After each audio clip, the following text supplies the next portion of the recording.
Hello and welcome to the Watson Farley Watch This Space interview series with me, your host, Randy Bubra, a partner in the aerospace team here at Watson Farley.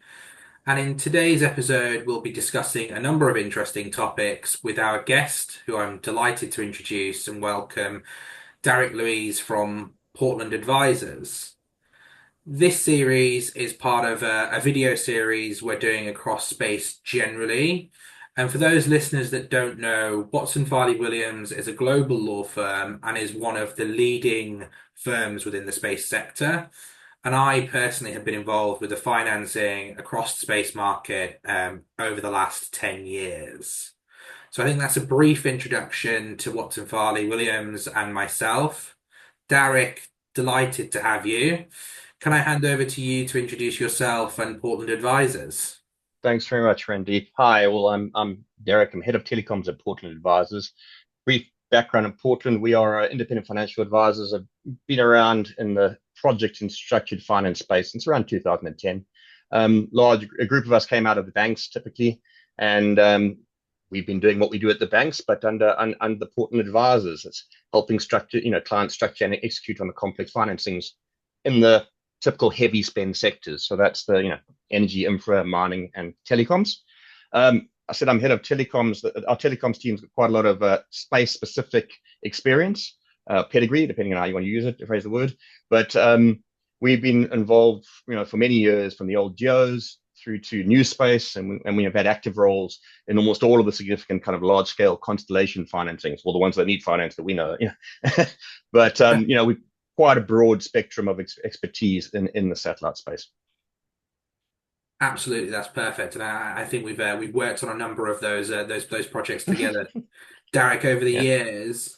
I suppose it's always interesting when you kind of talk to people in the space industry. It's one of those things that kind of comes up when you were sort of a child. So before we get into the meat of the discussion today, what was it that drove you into this industry itself? Well, it was, you mean before the catastrophic decision to study accounting? Yeah. So as a child, and I was a child of the 80s, like many will say, and grew up watching the shuttle launches and getting enthusiastic around that, but also had a natural affinity for tech and I guess breaking things and trying to fix them. So when the accounting training eventually opened doors to corporate finance and M&A, it was kind of only a matter of time before I kind of found my way through to the more techie and exciting side of the financing landscape. And that's satellites. I mean, I've progressed from dialing into bulletin boards, pre-internet days, through to head of telecoms. So I'm feeling good about that. Perfect. I think we can all remember that dial tone of Yeah. dial internet, which was something to remember. So if we look at the space market as a whole, how do you guys, and appreciate it's a broad question, see the space market currently? Um, I mean, for years we've been talking about the significant growth opportunities in space and talking up the progress towards it. I don't mean that negatively, but we've all been excited and it's coming, but it is always still coming. I think we're in it now. I think we're in that rapid growth phase, and things are going to continue growing. I mean, you've got the mix of new, fresh bunch of innovators who are bringing through new ideas and approaches and rapid development, timelines. We have the old incumbents, with their legacy issues, working hard on surviving, but as well as they're deciding what shape they want to evolve into, because they're still going to be here. And we have the new heavyweights, SpaceX and Amazon with their own competitive strengths and different funding and risk approaches, already leading the market in areas. Yeah, and that's kind of part of it. But then what also gets added into it is, with the chaos in politics right now, we've got what appears to be a weakening in the kind of the certainty of relationships and behavior, I'll say, over the long term. And you've now got many of the sovereigns back planning and strategizing on I'd say more independent basis than they might have been, a few years back. So all of that kind of feeds into, we're in a growth phase, but there's just a lot more growth ahead of us too. And I think that definitely reflects what we've been seeing as well. I mean, I think that talk of space being this huge industry that's only going to grow and the projections being massive has been around for some time. Yeah, But when you look at projects, there's lots of things happening, whether it be Iris Squared, whether it be the Leo space. yeah. And I think it is a really positive message. I suppose just flipping to the other side of that coin for a second, do you see any challenges in the industry despite all the positivity in the sort of short to medium term? Yeah, for sure. Plenty of challenges. I mean, what I see on my side is clearly predominantly on the funding challenges side that need to be overcome.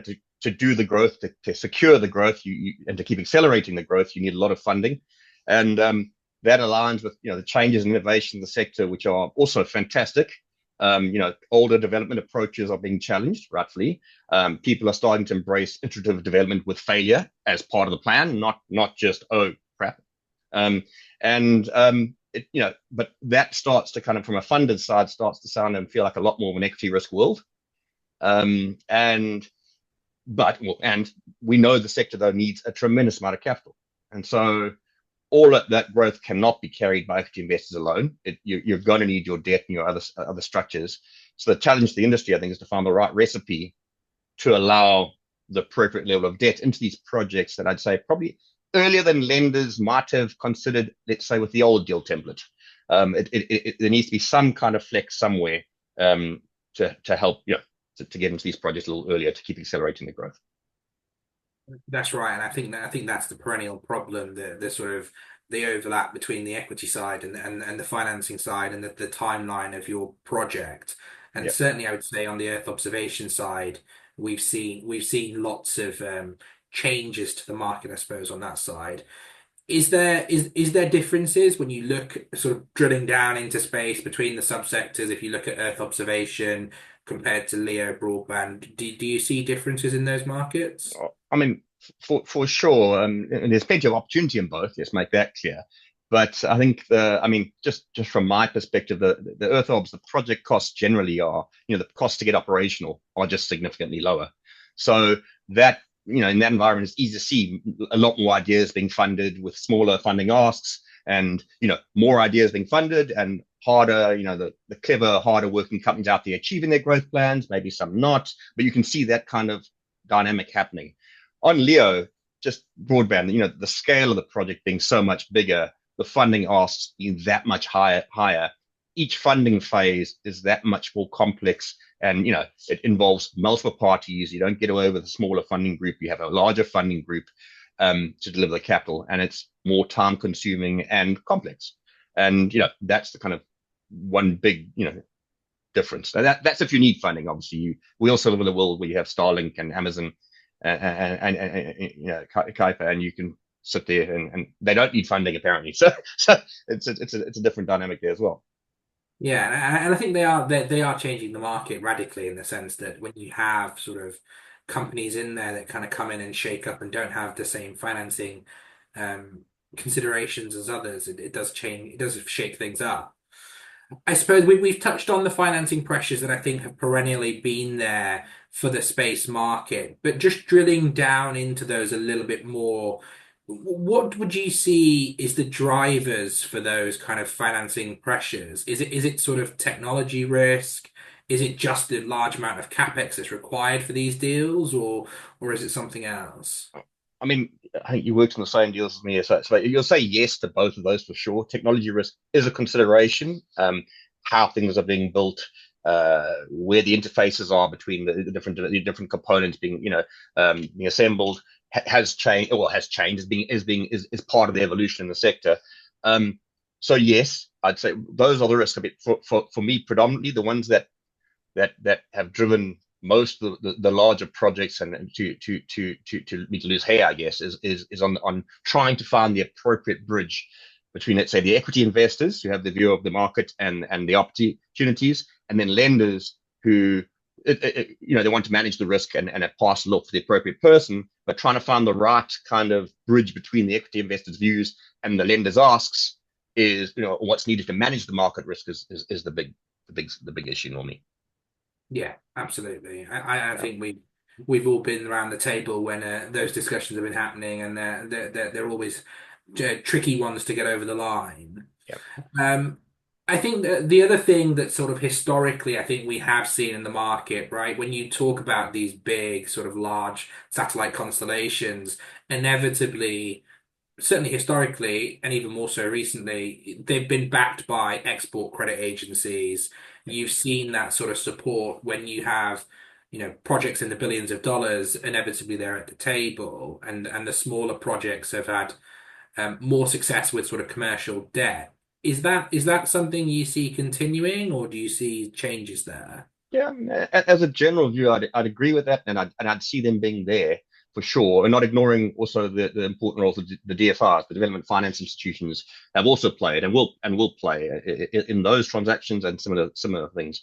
But I mean, I think you'll see a broader mix of lenders coming in, and it'll be for a variety of triggers. Or one example we'll see, I suspect, when you start getting more sovereign participation in these deals, you might find them pushing local and regional banks in their area to get involved, to lend in, or when they would otherwise not touch space. You might, you'll see the insurers. I think we've seen them for a while trying, but they'll get there, I'm sure, where they're looking to leverage their balance sheets to take advantage of the industry growth that they might otherwise be losing from the premiums and that side of the business. I mean, you've also got, for a while now, certain elements of space are starting to become commoditized. Flexats, we've got those kind of develops in the industry, and that itself will lead to new funding structures. I mean, I do expect at some point you'll get the aircraft lessors and the shipping lessors starting to look at flexats, going, this looks interesting, and starting to want to get involved. So I think the market will broaden, but you'll still ultimately, on the very large projects, I think you will still have your ECA and DFIs in there. I think that they're not unavoidable. I think you want them there, to be honest. I don't think it's a negative, for sure, that you want them there. And I agree on the smaller deals. You'll see commercial lenders or others, but also I think you'll see, you may be surprised, the ECAs themselves are trying to innovate a little bit on some of their products. So you might see them able to come into the smaller deals as well.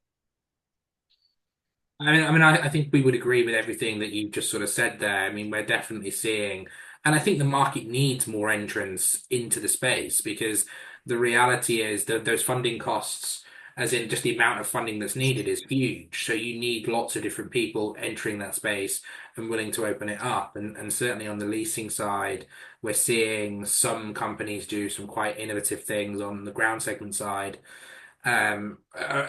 leasing those kind of things as part of the overall network, which is interesting. And I suppose one of the things that inevitably, as a lawyer, always everyone always asks me is, you know, aircraft and ships, they're very tangible. We know we can go and get them. We know we can repossess them. But actually, space is a very big segment. It's up there. How do I repossess my satellites? Yeah. And the answer to that is actually quite easy. So when you look at kind of flex sats and the kind of ability where the technology is less focused on a certain use and you can use it in different ways, that does open up the possibility of different financing solutions, as you're kind of saying. So. Yeah, I have I think there's prior conversations with the aircraft lessors, and I mean, they're trying to innovate, they want to, and what comes with them, aircraft and shipping, is you start getting clever financing structures which try and pass it through to retail investors, so the actual market changes. But the last comment they made was how, they were trying to look at satellites as ships in the sky.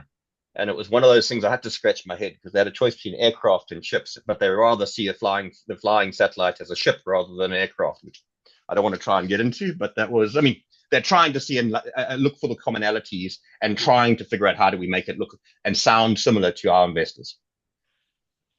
Yeah, it's perfect. That's a great one line, that, isn't it? Flying ships in the sky. I suppose we've touched on a lot of things here around kind of project risks, and we've sort of spoken about them briefly at a high level. I guess some of our listeners will definitely be operators in the market in the space segment. Are there any kind of little tidbits or tips that you can give to them on this podcast for free that they should be thinking about? It'll come off as pushing my own book, I guess, but it is what it is. The If you're looking at entrepreneurs and innovators, you'll often see the difference between them on their second project and their first project. The second project, they will have all the advisors lined up early, and it's again, it sounds like I'm pushing my own book, but it is what it is. quite often we've seen as you go to these projects, you know, decisions made early on in a process that seem innocuous and sensible. When you get further down the line and start looking into the weeds of the financing, suddenly they become stumbling blocks and cost a lot of money or time to unwind and fix. And I think that's the kind of one of the tips I'll give is be the first operator, first time around guy who does bring in his advisors early. You know, you'll be somewhat thinking that through, but given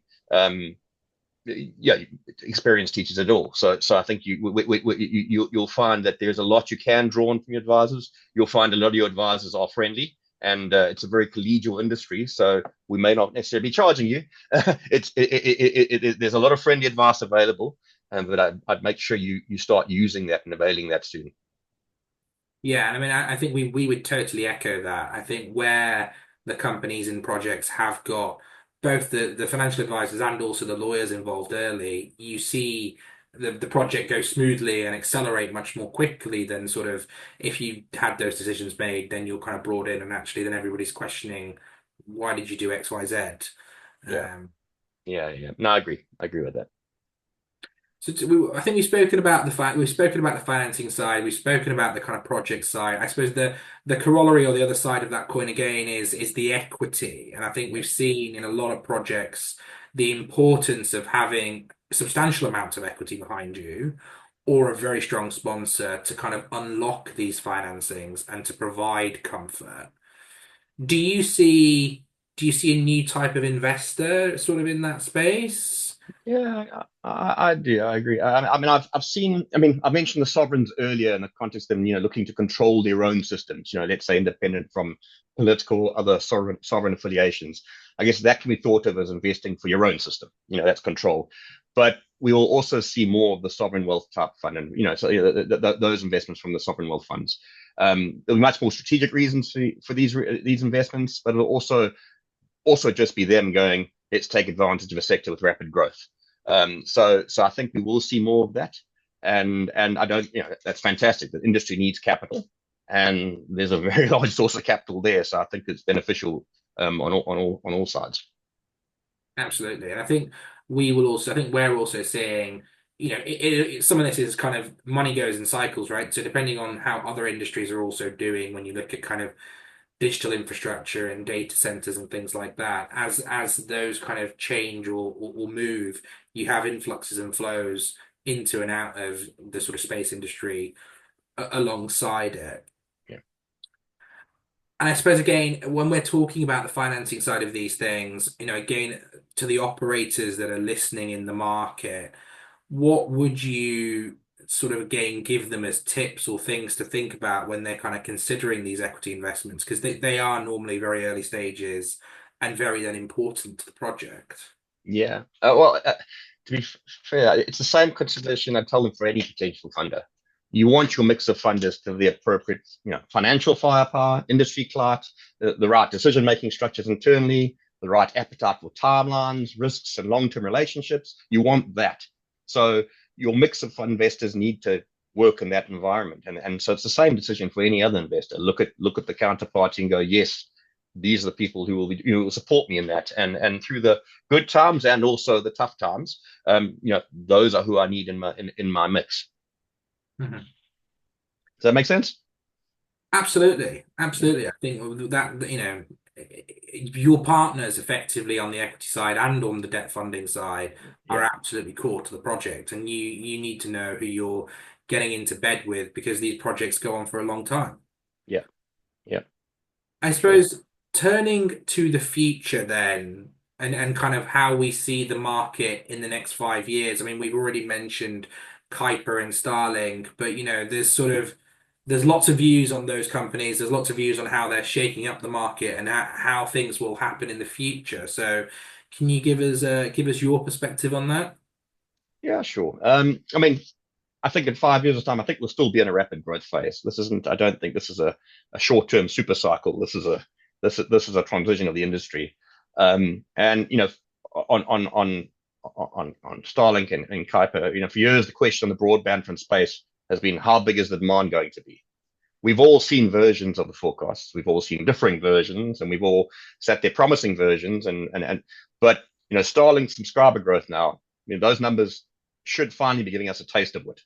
It's a rapid growth. It's scaling, dramatically. And even when you consider a world with all of them, Kuiper, Lightspeed, OneWeb, and others all operational, I think there's going to be room for more operators and continued growth. And I think what will become interesting is the large capital asked of setting up of these constellations, the big upfront capital asked. At some point, someone's going to, this is depending on their sufficient frequency, I guess, is the answer. People are going to start evaluating the basis that it's cheaper than terrestrial in terms of setup costs once the risks are understood. And, at some point, maybe there'll be significant cannibalization of terrestrial revenues. And that would be interesting. I mean, I'm thinking far ahead and maybe more esoteric, but I do think that's there's a potential for that shift to happen. That would be very interesting. I think that would be a game changer for the market. I suppose looking to the future, looking maybe more as a view to kind of regulators or to kind of those barriers that still prevent, the kind of growth that we're looking for or the entry into the space market for a lot of people. Are there any sort of specific barriers that you see that are still preventing people getting into the space? I think not that they're coming down. There's always work to be done, and there's requirements. We know the regulatory side. We know all of these, the technical side. We know all of these things are, but it's just work that needs to get done. And so the barriers. I think one of the points we raised before is the launch service providers. An example. At one point, getting to orbit was prohibitively expensive. We've seen that coming down dramatically. It will continue to come down. The good side of that is, there's heavy reliance on, let's say, SpaceX driving that, but it's okay because we've got a lot of other new launch service providers starting to come out the woodwork, new vehicles that are coming down the line, and they only have one choice to price appropriately relative to SpaceX. They can't live in a world where they price it stupidly high. So the launch costs will continue to come down, and I think that's fantastic. I kind of had a thought to. It's not like you'll get backyard mechanics launching satellites. That's not what will happen, but it does enable a lot more, ideas to be evaluated and considered. And we obviously certainly have to manage space as an asset and keep it secure and not, and unpolluted. But I think you'll get a lot more with those costs coming down, or people just taking let me have a go and see if I can do this. I mean, I agree. I think it's incredible. I mean, for anybody that doesn't know, you can go onto the SpaceX website. Literally on their website, you can put in your payload, your weight, pick a slot. It gives you a price, and you effectively book a slot on the next shuttle or whenever you want to launch. It's truly incredible when you kind of it's sort of almost like buying something off Amazon, but for space. So that Yeah, I think has changed the market, and as those other competition and smaller new entrants to kind of the launch service side to come in, the competition will help, I think. yeah, for sure, for sure. Turning to, I suppose, some of the light-hearted side of this, we've spoken about a lot of the important financing structures and kind of project risks.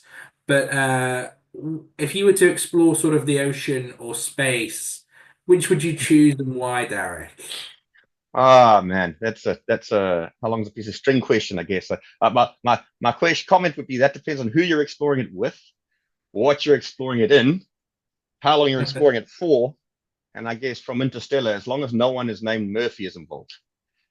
That's, I like it. Okay, it's a but good I've got I've answer. got I've got I've got Portuguese genes, so there's a sailor in me somewhere, but a sailor, not a submariner. So that kind of overlaps with some of the space side of things. Well, we'll leave the sort of the notion of sort of flat Earth and falling off the edge to one side, I think. And I suppose finally, Darryck, what's your best space joke? I'm stealing here because I get dad jokes and those don't work. But I'll steal a joke from Stephen Wright. He's the great Stephen Wright, and that's as if you're in a vehicle traveling at the speed of light and you turn your lights on. Would they do anything? It's a good one. It's There we something to go. think Here we about. go. Thoughtful. Exactly. I like it. Look, I think all that remains is to say thank you, Darryck. This has been a true delight and a pleasure to have you on the podcast. We're doing a whole series of these videos. I'm sure this has been interesting to the listeners. We've been talking about the financing side of space as well as the equity. I think we've touched on those project risks that inevitably are there. But I think also we've spoken about change in the market, right? And how things are moving forwards, how we're seeing new entrants, and how that growth and positivity is moving forwards. And I think the reality around that is that that's going to continue. Yep. So Yep. thank you everyone for listening, and we look forward to seeing you again. Thanks very much, Randy. It's been a pleasure and look forward to seeing you in Washington.